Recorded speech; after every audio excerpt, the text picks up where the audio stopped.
to share that. So I know this is Kate Thomas. She's part of my group, but she used to use fully paid advertising. She's a photographer, and now she only uses organic, so she can just do everything organically with just using her content. She also told me she couldn't write, and I want to say this because most people say to me, I can't do my own content because I'm not a good writer. You don't have to be a good writer. You just need to know why you're doing it. You need to be knowing what you're meant to be talking about, and you need a formula. That's all you need. And you will do it not great at the beginning if you're beginning. None of us do things great at the beginning. You should see, like I feel completely comfortable now doing videos, which reminds me, I don't know, can you do like a little thing on here as well? Actually, might just get, I can get somebody who's not can you, quite so, yeah, can you just, challenged. yeah, can you just pretend that hang on. What am I doing? I know, I'm sorry, this is all about me. I'm trying to, okay. So can you just hold there and just press record in a second? Just like, I'm just going to pretend I look really, really intelligent for a second and I'm talking. Can you just like, and that's cool. So that I'm not, it just feels, I know this is like really natural right now, but I'm making a vlog and I've got ADHD and I'm really bad at remembering. You can turn off now. I've got really bad, I do these vlogs for these things all the time and I get to 9:30 and then I forget and then I get on the plane and I get home and go, oh shit.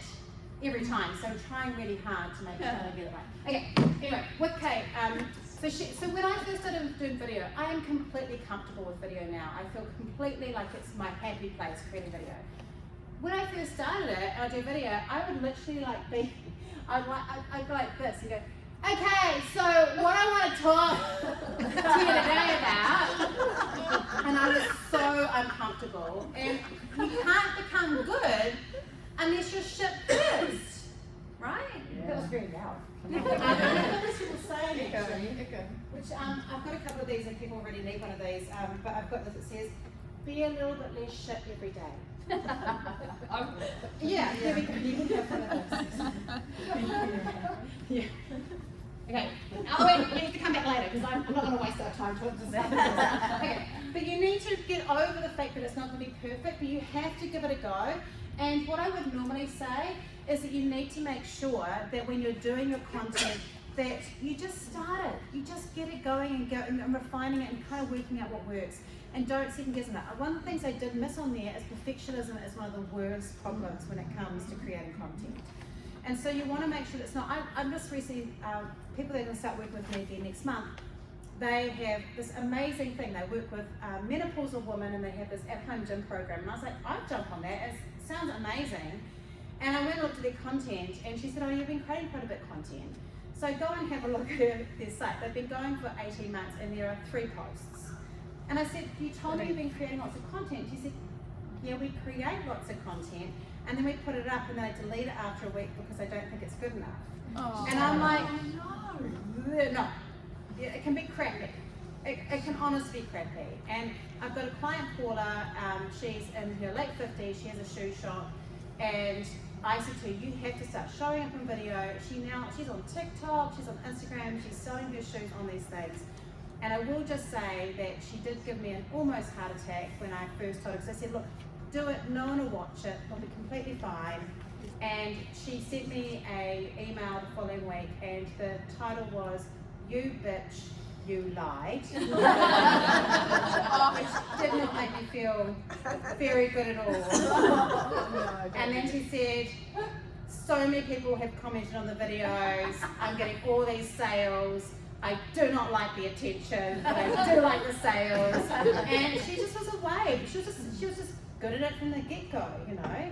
But she didn't know that until she gave it a go. And she also gave me a heart attack, so that's great. Okay, so before jumping into content, we do start with strategy, and we're not covering that today, which makes it a bit hard, but we will do that, and of course you want to. It's hard to switch everything in, but you can come to that. I get my 18-year-old, if you've got teenagers, just a big one, they're really great at making, using, if you've got photos yourself, I give them all the photos and she just goes and uses the ones I would never use of myself, and it makes everything better. Thankfully she hasn't used the one of me. I have a goat costume that I wear sometimes. It's a long story. That's for work. It's a work thing. But it's got like a little tail, and it's really cute and little horns. And then when I was doing the photos, I thought it would be a really cool idea to go this way and then duck my head around between my legs, which was a good idea. Except when you do that with a tail, what happens is the tail flattens across your bottom like this. And so it just looked like maybe I had not shaved down there. So that one is not showing. I was tempted because I don't mind being embarrassed, but I showed it to the content master and they were like, no. So they were my limits, and it was okay. Alright, so what we're going to do is, this is a little bit of audience participation.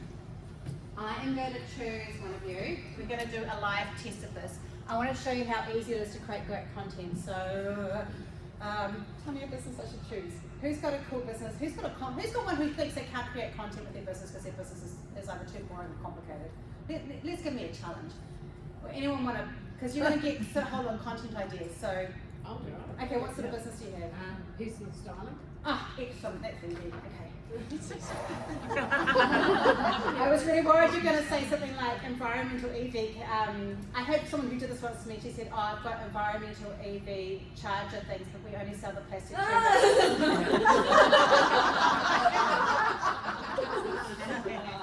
I was like, "Shit."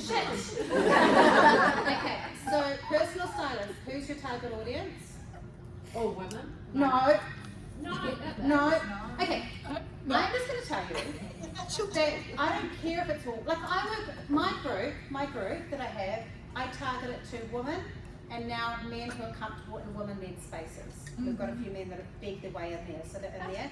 They have to be prepared for talking about hot flushes, annoying husbands and all sorts of other stuff. Like they have to know that, and if they try to change us, they get kicked out. They've been told, I don't care if you're paying me, you'll get kicked out because this is ugly. But I have people in there that are in their 30s. My group is for 40 plus women, most of them are 40 plus. But there are women in their 30s in there. I also have women, a lot of my women in there are mothers, but I also have women in there that don't have kids. So my target marketing is narrow, but I don't say no to people that don't fit that. So you have to, if you're doing, especially with stylist, you really have to niche it, like make it narrow, I call it narrow the arrow. Because otherwise you don't become known as the person to go to. You'll still get those other people, you have to trust it, but you have to always narrow. So I'll pretend you didn't say that, but that's just the lecture. Women who want to feel great in their clothes every day. Yeah, but that's business owners, right? Yeah. That's a, so Okay. Yeah. You tell me. Who would be most of your clients? What age group would they be? What age group would they be? From 25 to 65. So what would the ones that spend the most money be? I charge them all the Same. Okay. Who's your best ones? Who's the ones that give you the best referrals? All of them. I just Okay. yeah. Sorry. It's That's just- okay. I don't believe we can I think we can get it narrower. There might be a style about you. Like something about your style that would be part of it? You told me that they were ordinary women. Yeah, I like to. I don't want people who just buying designer. I want everyday women to feel That's better. I prefer that. Thank you. good in their clothes, no matter what. If they shop at Kmart or designers. So I think that thing of like everyday woman wearing everyday clothing is actually a good niche because that's a lot of people who will go. So I know someone who also her speciality is she takes some like thrifting, like that's her speciality. Yeah. So it's like finding that to me is okay. And also, is it just people in the Wellington area? I've done it via Google Meet as well. Okay, so that's just not a problem. Okay, so we've got that. Okay, now tell me one thing, what's one of your core passion areas when it comes to styling? Fashion psychology. Psychology. Okay, could you think of 10 things about it? Yeah. Okay, give me 10 things about, we're going to make a list of 10 by the way. About fashion psychology. Yeah, give me 10 things. Maybe not. I'm still studying it. Okay, what about like colour, like colour? Oh yeah. Colour is huge to me. So I help women wear colour starting with just an accent colour because a lot of people are scared of colour. Yeah. So the first one would be don't be scared of colour. Yeah. So if we did lots of don'ts, what would be another don't? Don't Yeah. be scared of colour. Yeah. It's hard to do it with don'ts. Or or you love colour, okay. Anyone else got some yes, other ideas as well? Don't leave things hanging in your wardrobe. So I think it's expensive. Are you only focusing on colour? Or? No, across the subject thing. Oh, Yeah. okay. So wear 80% of your clothes all the time instead of most people wear 20% of their clothes 80% of the time. Yeah. So Okay. it's finding Love colour, wear 80% of your clothes at the time. You had someone else. Love your clothes? Yeah, love the clothes, like actually own clothes you love. clothes Yeah. that align with your personality and lifestyle Match your clothes, match to your lifestyle. and personality. Busting the myths like blue and green should never be seen and things like that. Okay, so I'm okay with that this is coming off going into colour, so we're not going to talk about that one. Okay. So I've got like love colour, wear 80% of your clothing all the time, own clothes you love. I can only read my own writing. Match your lifestyle, match your personality. It's 5. Anyone got any other ones that you know or that you can think Feel of? good in yourself? your You're not too old to wear sequins. Yeah. What about you don't just need to wear black? feel good in your clothes. Yeah. Oh, wear clothes that fit. Oh, Ah, yeah. And going from a psychology. Fashion isn't just Have a good for run. Oh yeah, start with the underneath. Yeah. Never too old to be fashionable. So yeah, I've got that. You aren't too old for anything. Yep. Is there any other thing? I've got Yeah, I one, want two, to speak to the fashion psychology part Yep. of it. So I teach people about wearapy. Oh, yeah. Which is wearing clothes to elevate your mood. There's dopamine dressing, which is a similar thing. Yeah. There's so much. But, Can you think of one more thing? Because I'm just, it doesn't matter if it's not perfect. I Okay, want to show. cool. Enclosed cognition. What was that? Enclosed cognition. It's not going to fit. So I'll tell you what I've got. Love colour, love colour. Wear 80% of your clothes all the time. Own clothes you love. Match your lifestyle. Match your personality. You can wear. Age is not a barrier. I think age is not a barrier. Is correct. Yeah. Wear clothes that fit. Yeah. Start with the undergarments. Undergarments, and use clothes as therapy. Is there any other thing? Any other one point? Doesn't have to be expensive. Don't judge on price tag. Your bum does look big in this, and that's lovely.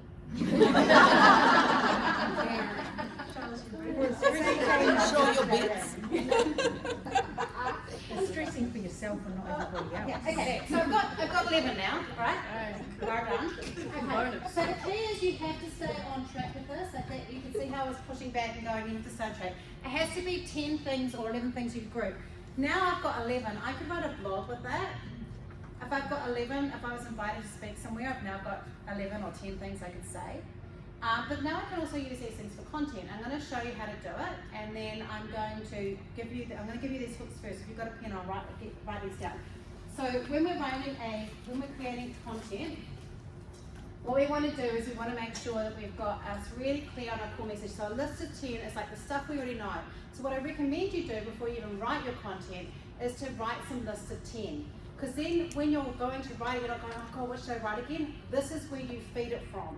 And one list of 10 can give you over thousands of different types of content by using different ways that we arrange it. We could use 1 at a time, 3 at a time, 5 at a time, 7 times at a time, or we could just do different ones. So that comes up to 1,000 just for one list of 10.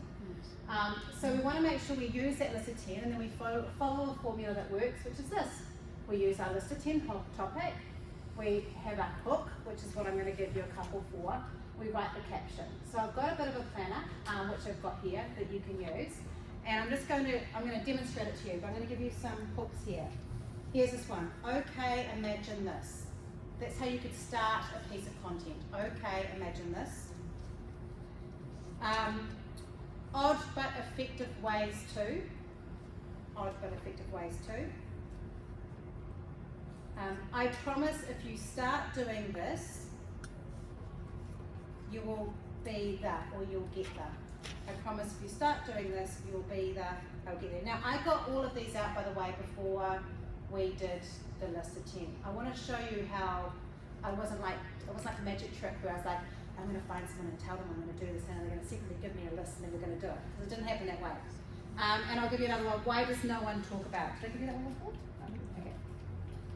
Okay, so I've got a list of these. I'm going to follow this formula. Okay, so I'm going to go, okay, imagine this.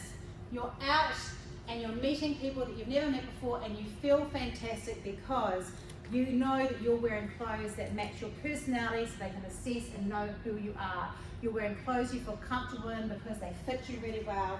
And you started everything by wearing the best goddamn bra you could find that makes you feel fantabulous. That's what it's like to feel well styled. If you know this, and then you can say that, and then your call to action could be, your CTA for that one could be, what's one thing that always makes you feel, in your wardrobe that always makes you feel great? Right? So that's a caption. And that one is not a salesy one, it's to get engagement, it's to get people to talk to us.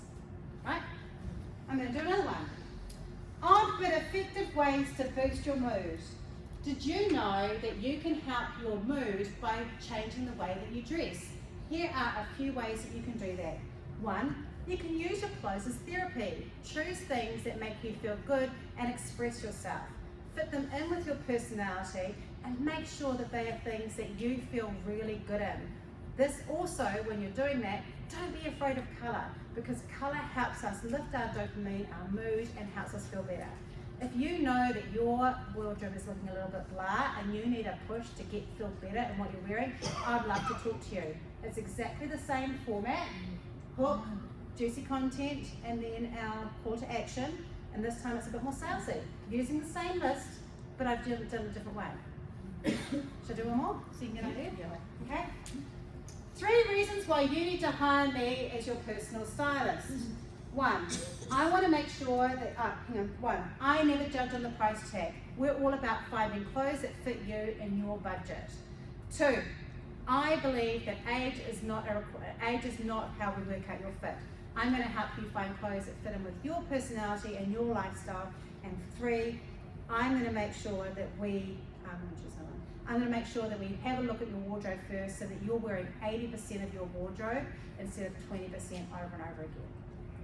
If you know that you need a wardrobe overhaul and would like to help me take you shopping, I'd love to talk to you. So then we've done even a bit more salesy, but it's a different one using the same list. I'll do one more. I promise you, if you start doing this, you will feel fantastic.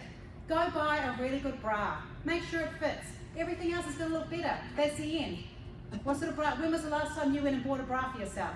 By the way, make sure it fits. Or something like that. So you can do that. So that's just using one of them on here. So they can be long, they can be complex, they can be really simple. You could have added, here's 3 things you need to think about when you're buying a bra.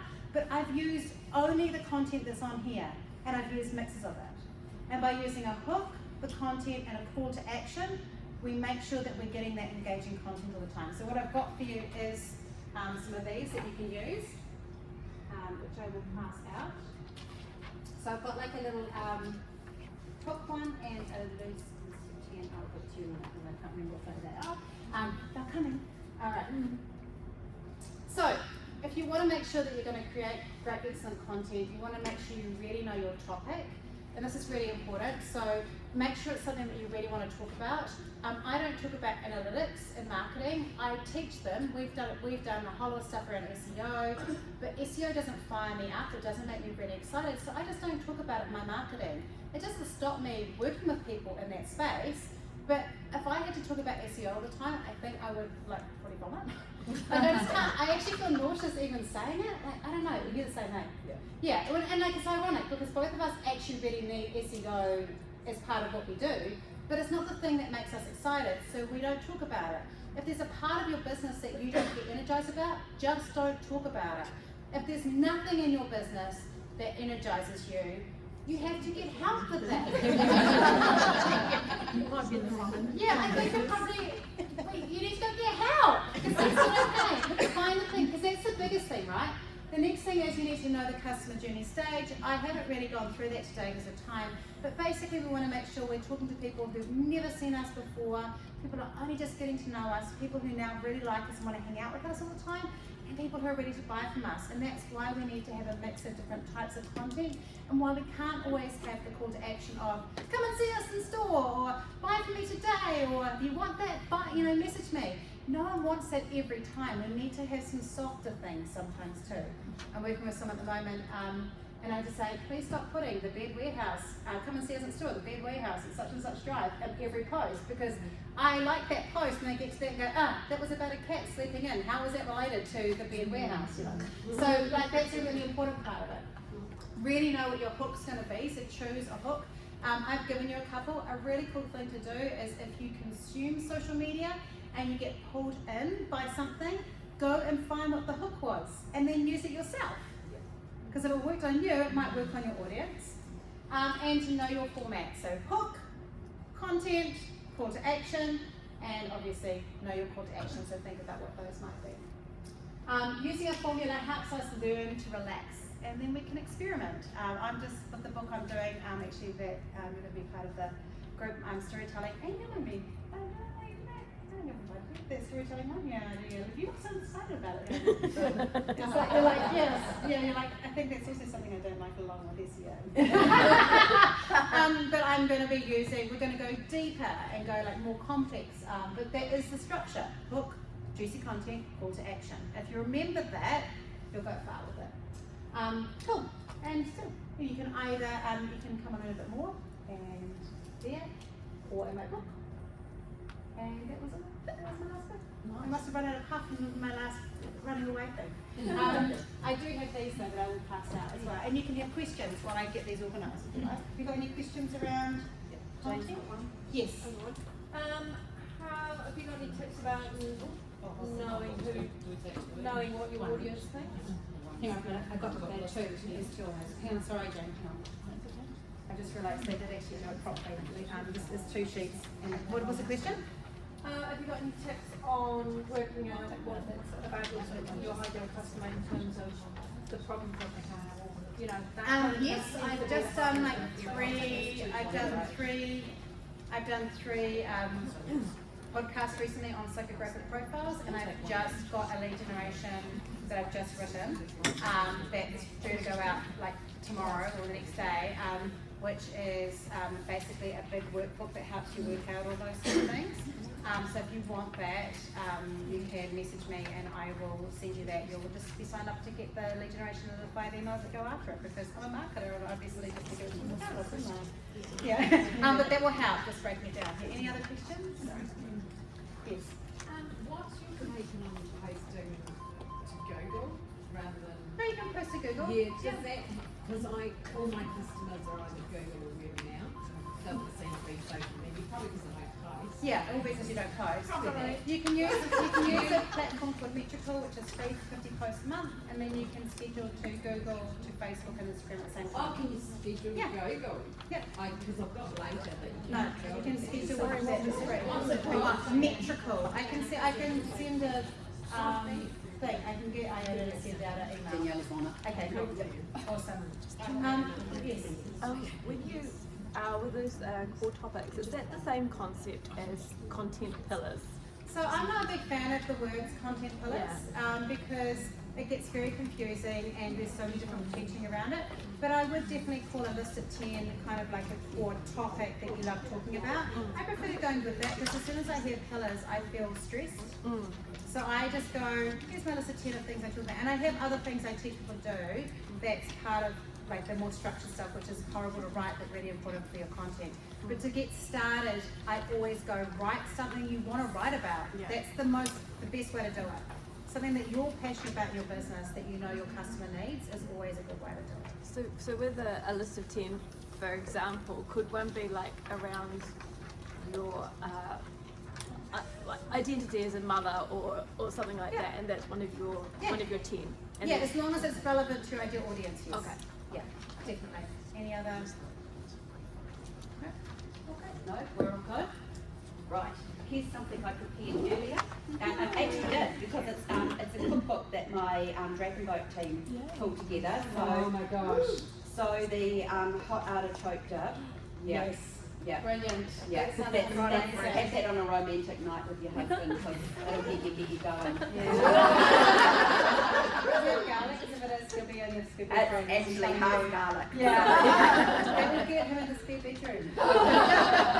Okay, maybe not. Yeah, no. By the way, I'm just going to say, I've just discovered from empty nesting the beauty of having a spare bedroom for when your husband's in a lamb. Sleep through nights. It's so great. No, it turns out I'm the annoying one, so.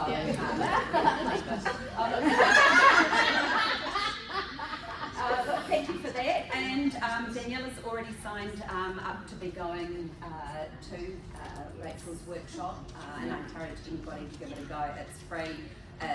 You've already signed up, Jane. Awesome. So we'll make sure that the link and everything is in the And Facebook group. there's actually just on the back, there's a QR code, Oh, cool. which There you still go. works with my head there, I tested it. But if you go there, you can book directly on it. The book Awesome. didn't work out. Thank you so much, Rachel. Thank you. Thank you so much. Thank